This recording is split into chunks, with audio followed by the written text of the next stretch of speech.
Okay, so let's continue with our projectile unit. So here is a question, a common question that would be asked, the height of a baseball, h of t at time t, where they're telling you t is greater than or equal to 0. So the time will only get greater than 0 or include 0. When the ball is struck, it's initially at 4 feet above the ground. Now, look at the connection there between the 4 feet that is there and this part of this projectile function. That constant is your initial starting height. So if he were hitting the ball off the ground, that wouldn't be there. But he's not hitting the ball off the ground. He's going to hit the ball when it's in the air. And in this case, it happened at 4 feet. Okay? The negative 16 lead coefficient reminds you that you are dealing with a projectile. The positive speed here makes you know that there's a force that's pushing it up. So let's take a little sketch to make sure we understand what's happening. So a man is hitting a ball about here, and it's going to go up in the air, and it's going to come down. So this point right here is at 0, 4. And that 4 is the initial height.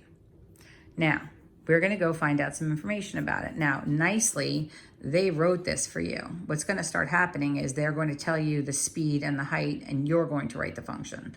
So, but in the meantime, let's just take a look at it. So we have the negative 16. Notice that's staying with us. I think we are at 64, right? Yeah, 64 was the positive velocity. This time, though, we have an initial height of 4.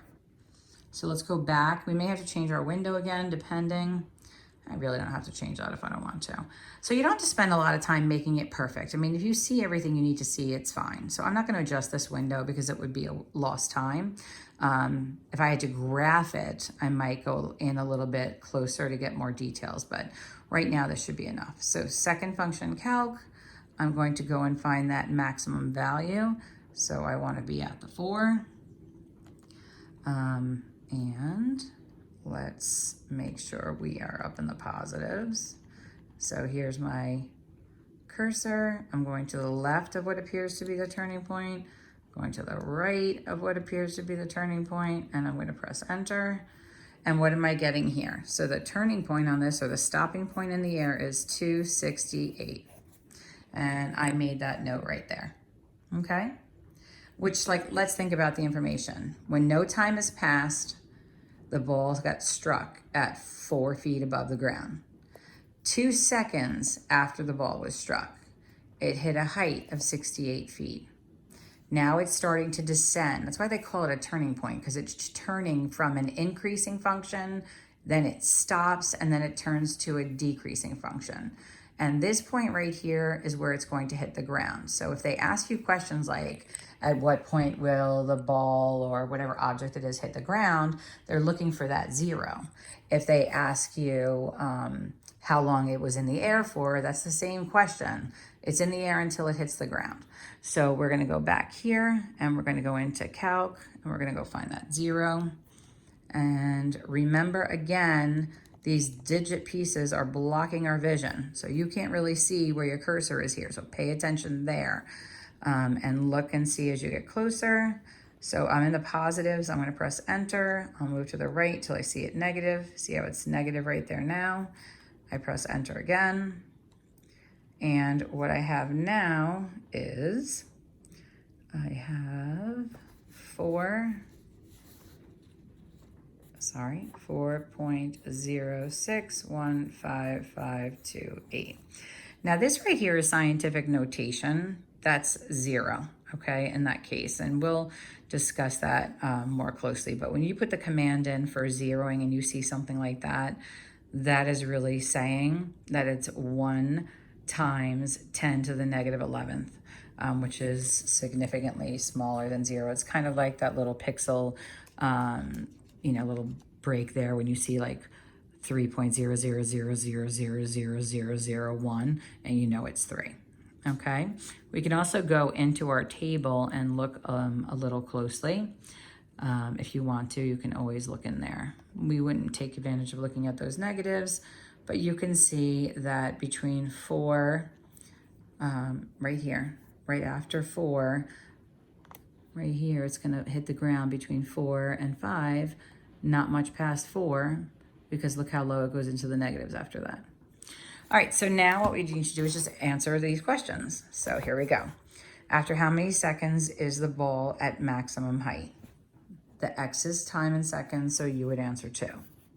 What is the maximum height? When they ask you for maximum height, they do not want the vertex, they just want the Y value. That's going to be 68. Okay? After how many seconds is the ball height? Exactly 52 feet. Now this is actually a little interesting.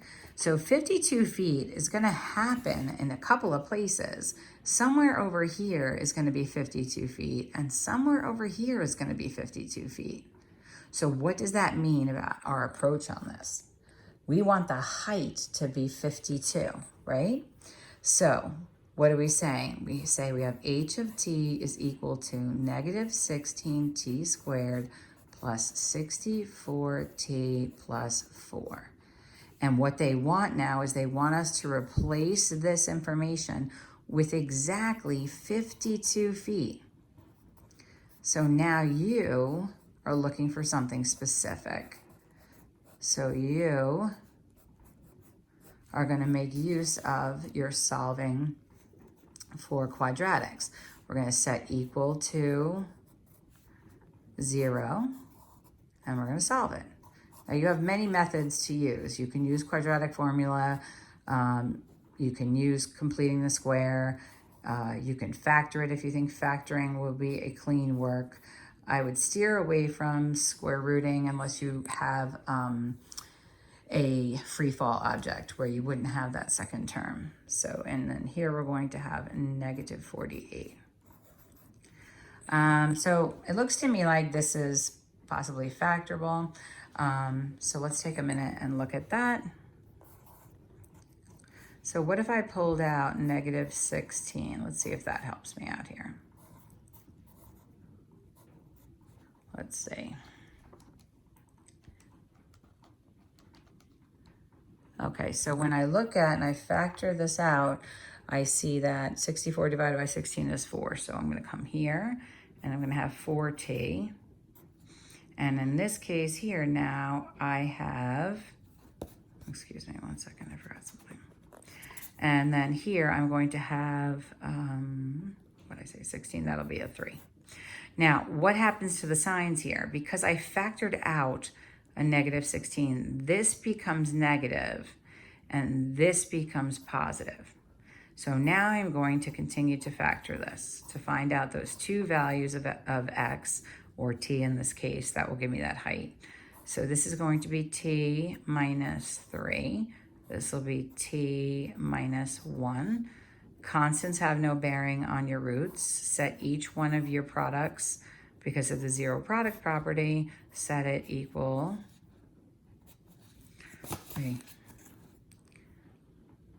set it equal to 0. So here, the time at 1, and here the time is at 3. So what does that mean? That means that at 1 second, we were at 52. And then after it starts to fall, at 3 seconds, we are also at 52. Remember, when you solve for roots of quads, there's going to be 2. And in these cases, the double root would not make sense if we're throwing something up into the air. So that's kind of interesting because that took last week's, actually last month worth of solving quadratics, and you had to do some little application there, which is kind of fun. All right, and then we're going to do one more together, and then I'm going to have you get on your way. So, let's not even look at this story for a second. Let's just look at this actual function.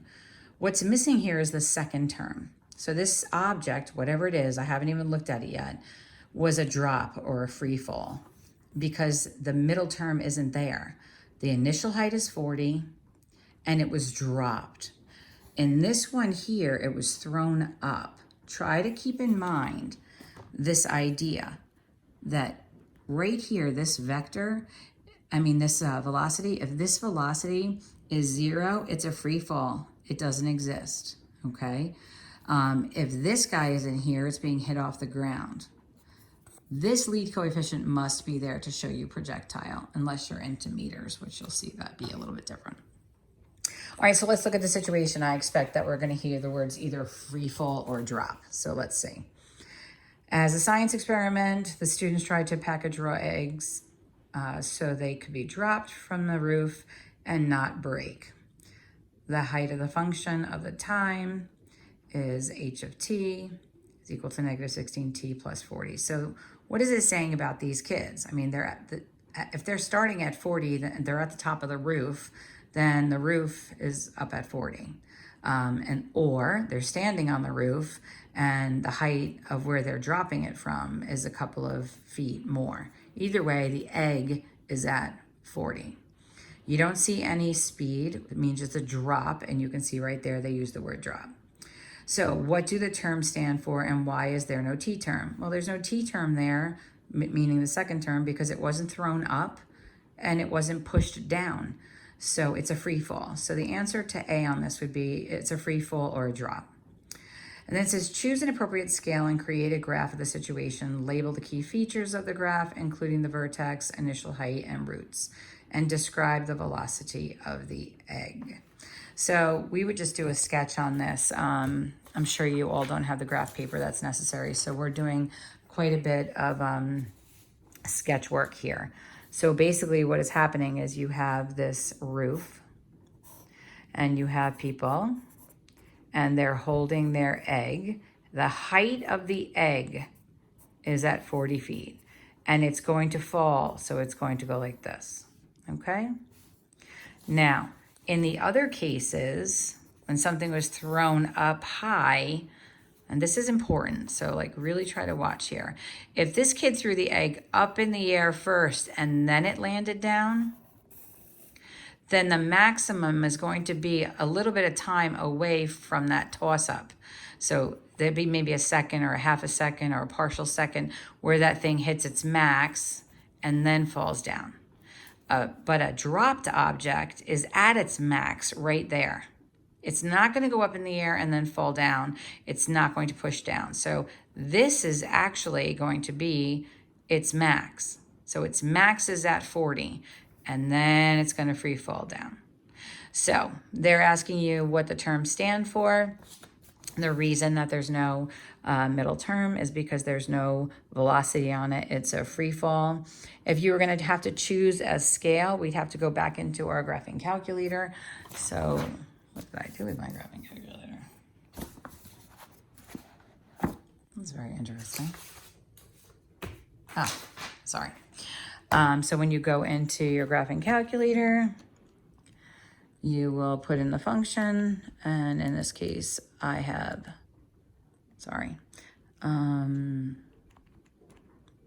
we're going to put in the 40 here. So you can see now that there is no speed on this. Now my scale is going to be quite a bit different on this, but we'll take a look. Notice how smushy it is down there, because in our last one that we put in, this scale made sense, but it doesn't on this one. But we know that's 40. So we're gonna go make an adjustment on this Y now. So we're gonna go into here, and I do not need my Y to be up at 200. It might be best to put it at 50, and I could do increments of 5. And let's see what that looks like.